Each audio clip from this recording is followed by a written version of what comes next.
Kenging menapa panjenengan pangandika ingkang kados ngaten lho. Ini iki aku ora dipisah kelawan. Mesti kowe dhewe yo malakane. Piye rasane dipisah kelawan kados ngaten? Kula ngertos Ndara kados pundi raos penggalih panjenengan. Saged kula badhe ngudaya pansampeyan dumateng panjenengan Ndara. Iya panjenengan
Tentara musik Gayatri.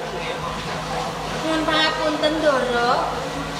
Mboten kirang-kirang anggen kula caos lelipur dumateng Ndara Putri. Nanging Ndara Ayu Gayatri tansah nuwun mawon Ndara. Ingsun ora ngluputake kowe. Mbok menawa kabeh iku mau sangka Gayatri dhewe sing angel. Nanging yo kene sek. Kados pundi Ndara? Sawane. Putraning Nalendra kok anggone nganggo sandangan kok kaya ngene iki. Ndara Putri Gayatri ingkang ngersakaken piyambak Ndara. Ngono.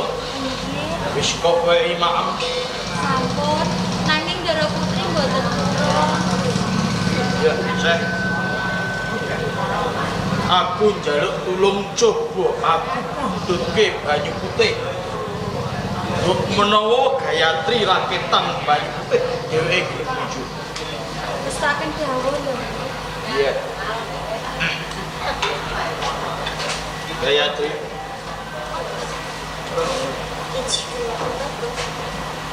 Tenane aku kuwi.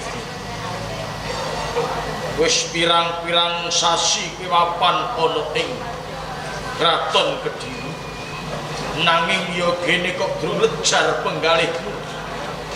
Anane mung tansah nangis lan nangis. Awit kula kapan sanget kalih karo Perkara garwamu Sriwijaya dilalekake. Sing baku reh ning kowe saiki wis dadi putri boyongan mapan ana ing Kediri. Kowe manut kelawanan. Najan to iki mung banyu teh wujute. Nanging yen kok ombe bisa telesi ndangmu, kaporo bisa gawe segering ragam. matur suwun. Panjenengan kesimi kados sampun. Yo gene ora kaya. Nanging nyuwun pangapunten Si Paman.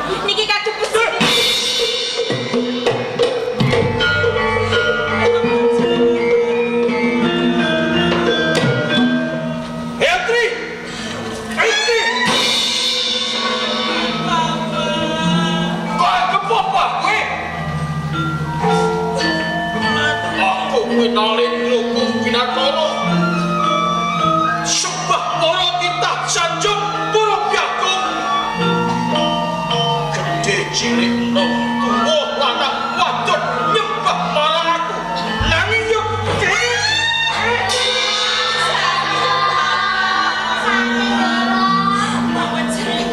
kurang ajar di babat pisan lawan kowe jaluk tak kapal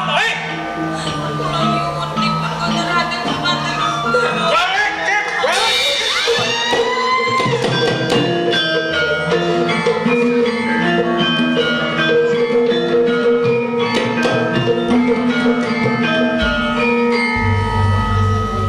Rahayune ana tekadre putraku Yadaraja Indra kaya ngono takon Trisno Yadaraja para kesamane putri tenan. iya Betul apa kesekolah menika dalam terus. Nanging wonten kados kedah kula aturake pucuk kersanipun Kanjeng. apa wigatine Jumbuh datang sedaya pangantika Kanjeng. Rikala semanten kula kautus supados mapan wonten ing plakan Gedhe Pusaka ing Singosari. iya Nanging sareng kula mapan wonten ing plakan Gedhe Pusaka Singosari, jebul lambang kejadian ing Singosari bendera tunggul. Kacet bergeri asah-asah. nek ngono ana sing klametke bendera tunggul Leres.